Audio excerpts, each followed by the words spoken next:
మన ప్రభు రక్షకుడైన యేసుక్రీస్తు ప్రశస్తమైన నామములో మీ అందరికీ హృదయపూర్వకమైన వందనాలు తెలియజేస్తూ దేవుని మహాకృపను బట్టి ఈ ఉదయకాలము పరిశుద్ధ లేఖనములో నుంచి నిర్గమకాండము 32వ అధ్యాయము 20వ వచనాన్ని చదువుతున్నాం.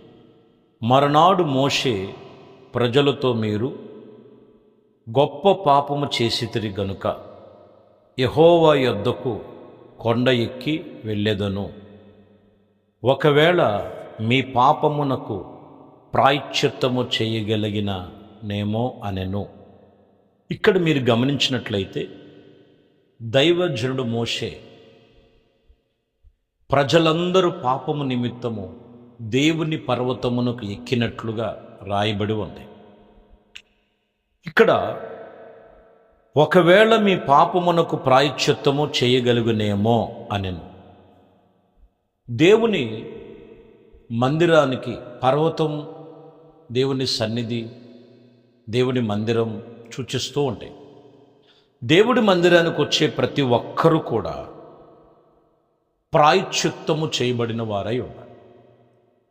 ప్రాయశ్చిత్తం అంటే మనుషునికి దేవునికి మధ్యలో పాపం ఉంది.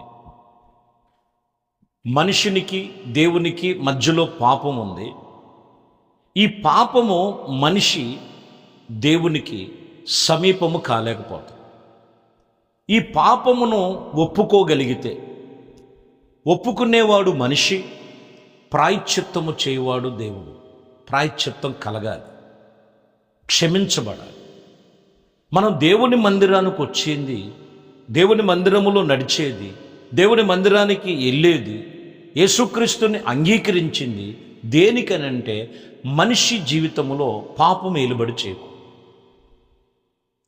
అందుకని వాడికి చప్పున దేవుడు మందిరానికి వచ్చేది. ఎందుకంటే 6 దినాలు పనిచేసి 7వ దినం ఎందుకు రమ్మంటున్నాడంటే, సంవత్సరానికి ఒకసారి రండి, 6 నెలలకు ఒకసారి రండి, నెలకు ఒకసారి రమ్మని చెప్పట్లా.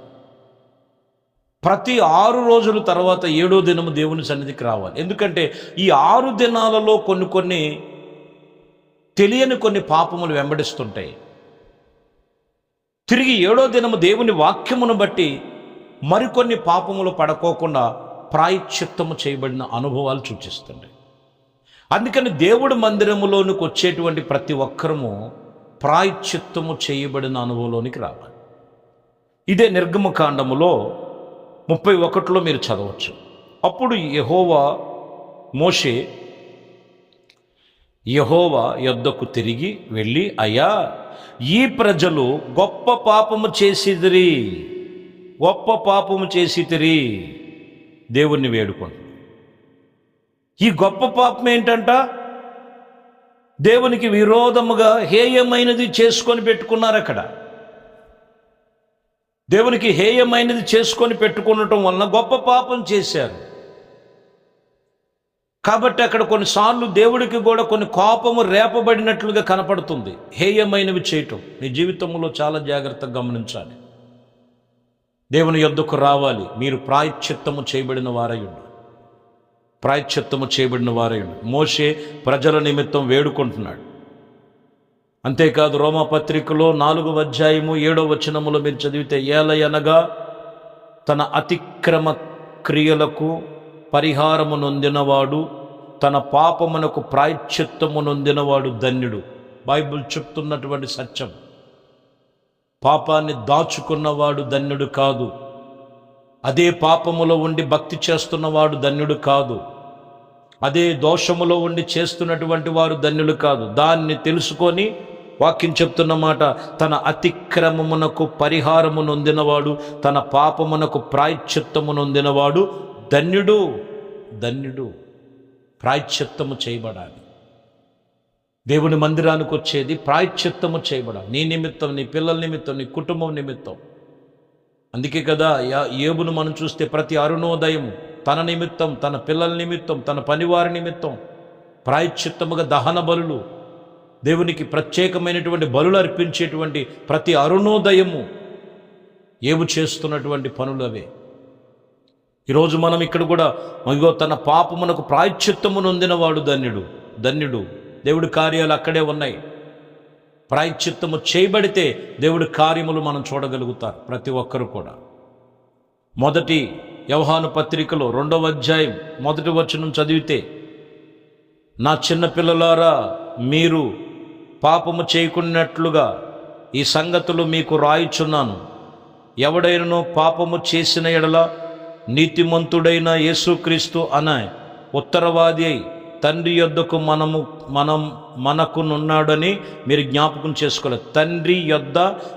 తండ్రి యొద్ద మనం ఉన్నామని మనకున్నాడని జ్ఞాపకం చేసుకోవాలి. ఇక్కడ చెబుతున్న మాట ఏంటంట, ఈ పాపము చేయకున్నట్లు ఈ సంగతులు నేను మీకు రాయిచున్నాను. ఎవడైనను పాపము చేసిన నీతిమంతుడైన యేసుక్రీస్తు మనకున్నాడు, మీరు జ్ఞాపకం చేసుకో. పాపములో పడిన వారు ప్రతి ఒక్కరిని పిలుస్తున్నాడు ఆయన. కానీ అక్కడ పాపములు క్షమించబడిన తర్వాత, పాపములు కడగబడిన తర్వాత మరలా కొత్త పాపములు చెయ్యొద్దు, పడద్దు అందులో. అది వచ్చింది ఇక్కడ. పాపానికి ప్రాయశ్చిత్తము చేయబడి ఉన్నాం, మరలా తిరిగి ఆ పాపములు పడకూడదు, ఆ మురికి కోపములు పడకూడదని బైబిల్ చెప్తుంది, దేవుని వాక్యం చెప్తున్నమాట. ఎందుకంటే వాక్యంలో రాయబడినటువంటి విషయంలో అదే మొదటి యోహానులో 2వ అధ్యాయం 2వ వచనంలో అంటాడు, ఆయన మన పాపములకు శాంతికరుడై ఉన్నాడు. మన పాపముల నుండి మాత్రమే కాదు, సర్వలోకమునకు ఆయన శాంతికరుడై ఉన్నాడు. శాంతికరుడై ఉన్నాడు.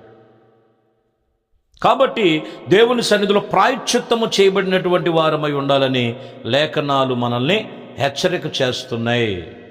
ప్రియమైన దేవుని బిడ్డలారా, లేఖనములో చెప్పినటువంటి మాటలను బట్టి దేవుని యొక్క వాక్యము చెప్తున్న మాట, ప్రాయశ్చిత్తము కలిగిన వారముగా మనము దేవుని మందిరములో ఉండాలి, దేవుని సన్నిధిలో ఉండాలి. మీకా గ్రంథం 4వ అధ్యాయం 2వ వచనం, కాబట్టి ఆ కాలమున అన్యజనులు అనేకులు వచ్చి సియోనులో నుండి ధర్మశాస్త్రమును, యెరూషలేములో నుండి యెహోవా వాక్యము బయలు వెళ్ళుచు ఉండగా, యాకోబు దేవుని మందిరమునకు యెహోవా పర్వతమునకును మనం వెళ్ళెదము రండి, ఆయన తన మార్గముల విషయమై మనకు బోధించును, ఆయన త్రోవలో నడుచుకుందుము అని చెప్పుకుందురు. రెండవ మాట మీరు గమనించాలి, దేవుని మందిరానికి వెళ్ళే వారిలో ఏం కలిగి ఉండాలంట, తన మార్గములు అక్కడ బోధిస్తున్నాడు ఆయన. ఆ మార్గములు మనం బోధించే విషయంలో ఆ చక్కగా మనం నడుచుకోవాలి. దేవుడు మందిరానికి వెళ్ళామంటే ఒకటి, మీరు చదివిన మాటలో ప్రాయశ్చిత్తము చేయబడాలి దేవుడి మందిరానికి వెళ్ళిన తర్వాత. రెండోది, ఇక్కడ ఆయన మందిరములో దేవుని వాక్యము మన మార్గాలు బోధిస్తున్నప్పుడు ఆ త్రోవలో మనము చక్కగా నడుచుకోవాలి. ఎందుకంటే మొదటి సమూయేలు గ్రంథములో 12వ అధ్యాయము 23వ వచనములో మీరు చదివితే, నా మట్టుకు నేను మీ నిమిత్తము ప్రార్థన చేయుట మానటం వలన యెహోవాకు విరోధముగా పాపం చేసిన వాడినవుతాను, అది నాకు దూరమగును గాక అని చెప్పి, ఇదిగో శ్రేష్టమైన చక్కని మార్గము మనకు బోధించున్నాను. ఏంటిదంటే అక్కడ శ్రేష్టమైన చక్కని మార్గములు బోధిస్తున్నారు దేవుడు. ఆ మార్గములో మనం నడవాలి. సమూయేలు ప్రవక్త ఇక్కడ చెప్తున్నాడు, నా మట్టుకు నేను ప్రార్థన చేయటం మానితే దేవునికి నేను విరోధంగా పాపం చేసిన వాడనవుతాను. మార్గం చూపిస్తున్నాడు, ఇది చక్కని మార్గం, శ్రేష్టమైన చక్కని మార్గము మీకు బోధింతును.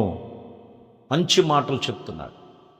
అది మనం వినాలి. దేవుడి మందిరానికి వెళ్ళి ఆ మార్గములో మనం నడవాలి, ఆ మార్గములో మనము చక్కగా మనం నడుచుకోవాలి. ప్రియమైన దేవుని బిడ్డలారా, దేవుని వాక్యం చెప్తున్న మాట అదే. హెబ్రీయులకు రాసిన పత్రికలో 25వ అధ్యాయములో 7వ అధ్యాయం 25వ వచనం, ఆయన తన ద్వారా దేవుని యొద్దకు వచ్చు వారి పక్షమున విజ్ఞాపన చేయుటకు నిరంతరము జీవించుచున్నాడు గనుక వారిని సంపూర్ణులుగా రక్షించుటకు శక్తిమంతుడై ఉన్నాడు. ఆయన యొద్దకు వచ్చే వారికి ఏం కలుగు చేస్తున్నాడంట, సంపూర్ణులుగా రక్షించుటకు శక్తిమంతుడై ఉన్నాడు. ఆయన యొద్దకు రావాలి, ఆయన యొద్దనే నిలవాలి.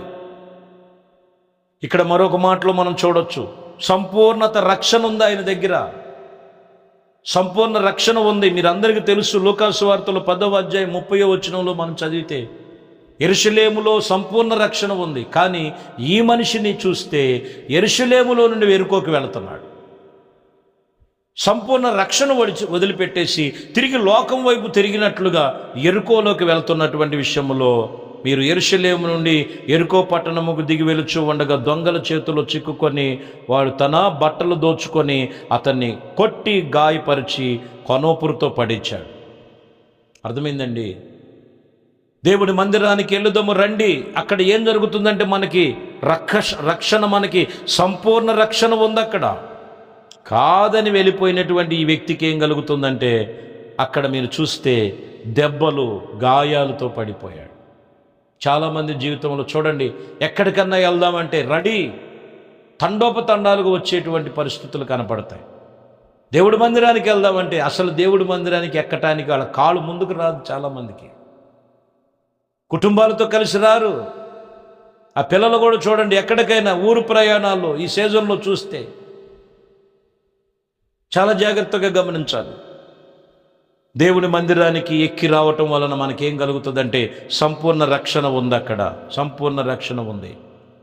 పేతురు మొదటి పత్రిక 2వ పత్రికలో 1వ అధ్యాయం 11వ వచనంలో చూస్తే, ఏలయనగా మన ప్రభువును రక్షకుడు అయిన యేసుక్రీస్తు యొక్క నిత్య రాజ్యములో ప్రవేశించు మీకు సమృద్ధిగా అనుగ్రహించబడును.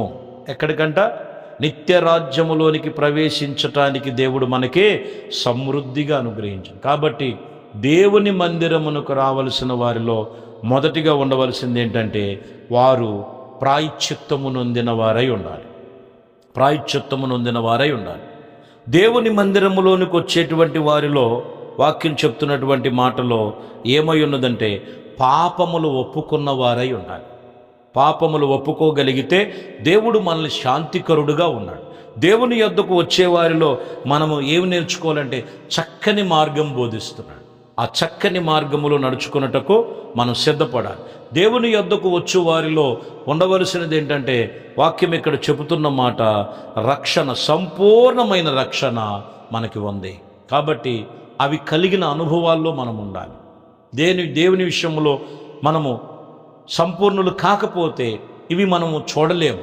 కాబట్టి ఏ పాపములు, ఏ లోపములు, ఏ దోషములు ఉన్నాయో ప్రాయశ్చిత్తము చేసుకో.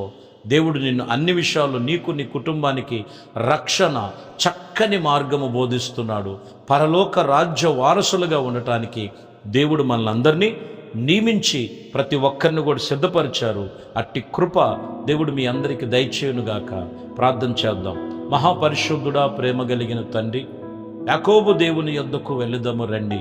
అక్కడికి వచ్చిన వారు ప్రాయశ్చిత్తము నొందినవారు. మీ బలిపీఠం యొద్ద ప్రాయశ్చిత్తము నొంది పాపము నుంచి విడిపించండి. చక్కని మార్గం బోధిస్తున్నారు. రక్షణ మార్గములో నడవమని చెప్తున్నారు.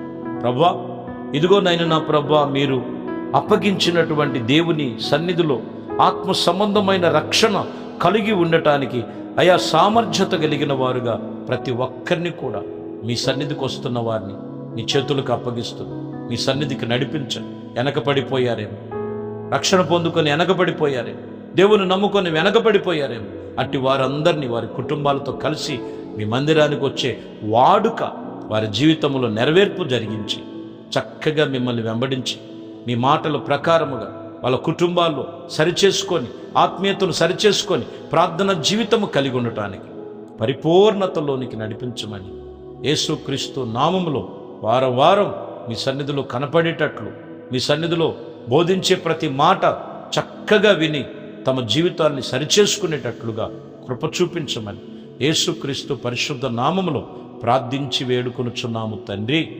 ఆమేన్. దేవుడు మిమ్మల్ని దీవించి ఆశీర్వదించునుగాక. ఆమేన్.